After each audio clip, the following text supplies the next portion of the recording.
കൊച്ചു കുട്ടികൾക്ക് എല്ലാ ദിവസവും ചുമയാണ്. അത് രാത്രി തുടങ്ങിയെന്നാൽ രണ്ടോ മൂന്നോ കുട്ടികളുണ്ടെങ്കിൽ അവർ മത്സരിച്ച ചുമയാണ്. ഒരാൾക്കും ഉറങ്ങാൻ പറ്റാത്ത ഒരു അവസ്ഥ. മാത്രമല്ല, ഈ കൊച്ചു കുട്ടികൾ ചുമയ്ക്കുമ്പോൾ മുതിർന്നവർക്ക് അതൊരു വലിയ ബുദ്ധിമുട്ട്, ഒരു വിഷമം. അതേപോലെ തന്നെ വിട്ടുമാറാത്ത ജലദോഷം, മൂക്കൊലിപ്പ്, തുമ്മൽ തുടങ്ങിയ പ്രശ്നങ്ങൾ ഒരുപാട് ഫാമിലീസിൽ കാണാറുണ്ട്. ഇങ്ങനെയുള്ളവർക്ക് ചെയ്യാവുന്ന ഒരു ഒറ്റമൂലി പ്രയോഗവും പറയുന്നുണ്ട്. ഇതിനെ പൂർണ്ണമായിട്ടും വേരോടെ പിഴുതു കളയുന്ന ഒരു പുതിയ ട്രീറ്റ്മെൻറ്റിനെ കുറിച്ചും നമുക്കിതൊന്ന് ഡിസ്കസ് ചെയ്യാം. നമസ്കാരം, ഞാൻ doctor Bibin Jose, Pazhama medical centre, Pala, Kanjirappally and Sulthan Bathery.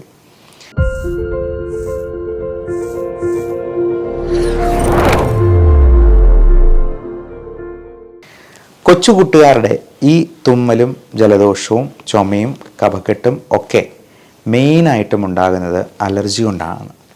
അത് മുതിർന്നവരെക്കാൾ കൂടുതൽ കൊച്ചുകുട്ടികൾക്കുണ്ടാകാൻ കാരണം അവരുടെ ബോഡി പലതരത്തിലുള്ള അലർജൻസിനോടും യൂസ്ഡ് ആകുന്നില്ല എന്നുള്ളത് കൊണ്ടാണ്. പലപ്പോഴും പല പൊടിപടലങ്ങളോ അല്ലെങ്കിൽ പൂപ്പലുകളോ ഈർപ്പം നിൽക്കുന്ന സാഹചര്യങ്ങളിൽ കൂടുതലായിട്ടും ഉണ്ടാകുന്ന മറ്റു തരത്തിലുള്ള ഫംഗൽ ഇൻഫെക്ഷൻസോ ഒക്കെ ഇത്തരത്തിൽ ഈ അലർജിക്ക് കാരണമാകും. അതേപോലെ തന്നെ ഭക്ഷണത്തിൽ പലതിനോടും അലർജി ഉണ്ടാകാം.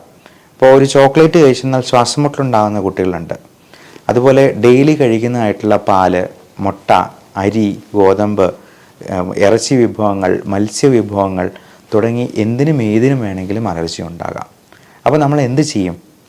ഇത് എന്തിനാണ് എന്ന് കൃത്യമായിട്ട് കണ്ടുപിടിക്കുകയാണ് ആദ്യത്തെ മാർഗം. നമ്മൾ 1 വയസ്സുള്ള കുഞ്ഞു മുതൽ നമ്മൾ സ്കിൻ പ്രിക്ക് ടെസ്റ്റ് എന്ന് പറയുന്ന ഏറ്റവും നൂതനമായിട്ടുള്ള ഇതിൻ്റെ സ്പെഷ്യാലിറ്റി ടെസ്റ്റ് ചെയ്തിട്ടുണ്ട്.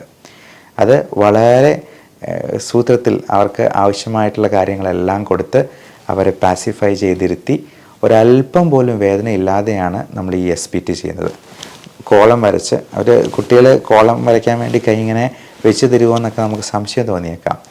എന്നാൽ 1 വയസ്സുള്ള കുഞ്ഞിന് പോലും അത് ചെയ്തു എന്നുള്ളത് ഞങ്ങൾക്ക് പോലും അഭിമാനം തോന്നിയ കാര്യമാണ്. അപ്പോൾ അത് ഓരോ ആൻറ്റിജൻ ഡ്രോപ്പ് ഒഴിച്ച് അതിൽ ഒരു ചെറിയ പോറലിടും. അത് വേദനയൊന്നും ഉണ്ടാക്കുന്നതല്ല.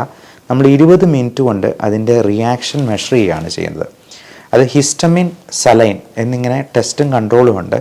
അപ്പോൾ അതിൻ്റെ റിയാക്ഷനുമായിട്ട് ഇതിനെ ഒത്തുനോക്കുകയാണ്, കമ്പയർ ചെയ്യുകയാണ് ചെയ്യുക. അപ്പോൾ അതുവഴി വളരെ അക്യുറേറ്റ് ആയിട്ട് അലർജി ഉണ്ടോ, അതിൻ്റെ സിവിയറിറ്റി എത്രയുണ്ടോ എന്നുള്ളത് നമുക്ക് മനസ്സിലാക്കാൻ പറ്റും. പൊടിച്ചെല്ലുകൾ തന്നെ 5-6 ടൈപ്പ് ഉണ്ട്. ഫംഗസ് തന്നെ 7-8 ടൈപ്പ് ഉണ്ട്. കാൻഡിഡ ആൽബിക്കൻസ്, ആസ്പെർജില്ലസ് എന്നൊക്കെ പറഞ്ഞിട്ട് അങ്ങനെ പല ടൈപ്പ് പൂപ്പലുകളുണ്ട്. ഇതിനെ ഓരോന്നിനെയും നമ്മൾ കൃത്യമായി ഐഡൻറ്റിഫൈ ചെയ്ത് മാറ്റി നിർത്തും. ആ ഭക്ഷണങ്ങൾ ഒഴിവാക്കി നിർത്തിയാൽ തന്നെ, അത്തരത്തിലുള്ള പൊടികളെ മാറ്റി നിർത്തിയാൽ തന്നെ ഈ ചുമയും പ്രശ്നങ്ങളും പകുതി അങ്ങ് മാറി നിൽക്കും. ഇനി മാറ്റാൻ പറ്റാത്ത പല കാര്യങ്ങളുണ്ട്. പൊടി എന്ന് പറയുന്നത് നമുക്ക് 100% ഒഴിവാക്കാൻ പറ്റില്ല. പൂപ്പലും അതുപോലെ തന്നെ. അതിനെന്ത് ചെയ്യും? അതിനാണ് ഇമ്മ്യൂണോതെറാപ്പി എന്ന് പറയുന്ന ഇതിൻ്റെ ഏറ്റവും ലേറ്റസ്റ്റ് ആയിട്ടുള്ള സ്പെഷ്യാലിറ്റി ട്രീറ്റ്മെൻറ്റ്. അത് നമ്മൾ ചെയ്യുന്നത് അലർജി ഉള്ള സംഭവങ്ങളുടെ തന്നെ നാച്ചുറൽ ആയിട്ടുള്ള ആൻറ്റിജൻ എക്സ്ട്രാക്റ്റ് നമ്മൾ തുള്ളി മരുന്നായിട്ട് കൊടുക്കുകയാണ്. പണ്ട് അത് ഇഞ്ചക്ഷനായിട്ടായിരുന്നു കൊടുത്തിരുന്നത്. ആഴ്ച 2-3 ഇഞ്ചക്ഷനൊക്കെ കൊടുക്കുന്നത് അപ്രായോഗികമായ മാർഗമായിരുന്നു. ഹോസ്പിറ്റലിൽ ചെന്ന് എടുക്കുകയും വേണം. എന്നാൽ ഈ തുള്ളി മരുന്ന് ഇപ്പോൾ വീട്ടിലോട്ട് തന്നെ കൊടുത്തു വിടുകയാണ്. അച്ഛനമ്മമാരോട് അതിൻ്റെ എല്ലാ ഇൻസ്ട്രക്ഷൻസും കൊടുത്ത് അവരുടെ ഫ്രിഡ്ജിൽ തന്നെ സൂക്ഷിച്ച് വയ്ക്കാം. അത് നമ്മൾ 2 തുള്ളി, 4 തുള്ളി, 6, 8, 10 അങ്ങനെ ഡ്രോപ്സിൻ്റെ എണ്ണം കൂട്ടി ആ ഡോസ് കൂട്ടി കൊണ്ടുവന്ന് ആ അലർജിയെ ഡീസെൻസിറ്റൈസ് ചെയ്തെടുക്കുകയാണ് ഈ പ്രക്രിയയിലൂടെ ചെയ്യുന്നത്. അത് ഏകദേശം 1 വർഷത്തോളം നീളും. അത് നമ്മൾ ആഴ്ചയിൽ 2-3 ദിവസം മാത്രമേ ഈ തുള്ളിമരുന്ന് ഉപയോഗിക്കേണ്ട കാര്യം വരുന്നുള്ളൂ. അതുകൊണ്ട് തന്നെ ഇത് എടുക്കും തോറും അവരുടെ അലർജി മാറി മാറി വരുന്നത് നിങ്ങൾക്ക് തന്നെ കാണാവുന്നതാണ്. നമ്മൾ ഏറ്റവും പ്രായം കുറഞ്ഞത് 1 വയസ്സുള്ള കുഞ്ഞിനാണ് ഇത് കൊടുത്തിരിക്കുന്നത്. ഏറ്റവും പ്രായം കൂടിയ ആൾ 74 വയസ്സുള്ള നമ്മുടെ വയനാട് ബിഷപ്പായിട്ടുള്ള ജോസഫ് മാർ തോമസ്, മലങ്കര സഭയുടെ ബിഷപ്പാണ്. അദ്ദേഹത്തിൻ്റെ വീഡിയോ ഒക്കെ നമുക്ക് യൂട്യൂബിൽ തന്നെ കാണാവുന്നതാണ്. എൻ്റെ പേരിൽ തന്നെ ഇമ്മ്യൂണോതെറാപ്പി എന്ന് കൊടുത്തെന്നാൽ ബിഷപ്പിന് കൊടുക്കുന്നത് അദ്ദേഹത്തിൻ്റെ തന്നെ ആവശ്യപ്രകാരം നമ്മൾ പബ്ലിഷ് ചെയ്തതുണ്ട്. അതൊക്കെ അങ്ങനെയുള്ളവർക്കെല്ലാം അലർജി പൂർണ്ണമായിട്ടും മാറി എന്നുള്ള സന്തോഷ വാർത്ത കൂടി ഇതിനോടൊപ്പം പങ്കുവയ്ക്കട്ടെ. ഇതേപോലെ തന്നെ ഭക്ഷണത്തിൽ അലർജി ഉണ്ടാകാം. അത് പലപ്പോഴും നമ്മുടെ ആമാശയത്തിലും കുടലിനും ഉള്ളിലുമൊക്കെ ചുവന്ന് തിണർത്ത് വരികയും അൾസേഴ്സ് ആയിട്ട് വരികയും അതുമൂലം ഉണ്ടാകുന്ന ഗ്യാസ്ട്രൈറ്റിസ്, അസിഡിറ്റി, നെഞ്ചരിച്ചിൽ, വയറ് വീർത്ത് വരിക, ലൂസ് മോഷൻ ഉണ്ടാകുക, വയറ്റിൽ നിന്ന് ആവശ്യത്തിന് പോകുന്നില്ല എന്ന് തോന്നുക തുടങ്ങിയ ഒട്ടേറെ പ്രശ്നങ്ങളും, സ്കിന്നിലുണ്ടാകുന്ന ചൊറിച്ചിൽ, അതിലെ നിറവ്യത്യാസങ്ങൾ, പലതരത്തിലുള്ള മുഖക്കുരു, തലയിലുണ്ടാകുന്ന താരൻ എന്ന് പറയുന്നതും പലതരത്തിലുള്ള പ്രോട്ടീൻ അലർജിയാണ്. വെരിക്കോസ് വെയിൻ പോലും പല പ്രോട്ടീൻ അലർജിയുടെ ഭാഗമായിട്ടുണ്ടാകാം എന്നൊരു സ്കൂൾ ഓഫ് തോട്ടുണ്ട്. അത് കൂടുതലായിട്ടും വാൽവിൻ്റെ അപാകതകൾ കൊണ്ടുണ്ടാകുന്ന പ്രശ്നങ്ങളാണ്. അശുദ്ധരക്തം അവിടെ കെട്ടിക്കിടക്കുന്നതാണ്. എന്നാലും അവിടെ ചൊറിച്ചിലും അർട്ടിക്കേരിയ പോലുള്ള പ്രശ്നങ്ങൾ ഉണ്ടാകുന്നത് പ്രോട്ടീൻ അലർജികൾ കൊണ്ടും ഉണ്ടാകാം എന്നുള്ളത് കൊണ്ട് ഈ അലർജിയുടെ ആ ഒരു ഇമ്പോർട്ടൻസ് അവിടെയും അതിന് ഉണ്ട് എന്നുള്ളത് പ്രത്യേകം ഓർമ്മിപ്പിക്കുന്നു. ഇനി ആദ്യം പറഞ്ഞ ഒറ്റമൂലി, അതായത് ഈ കുത്തിയുള്ള ചുമ നമ്മളെ ബുദ്ധിമുട്ടിക്കുന്നുണ്ടെങ്കിൽ അതിന് വീട്ടിൽ ചെയ്യാവുന്ന ഒരു ഒറ്റമൂലിയാണ്.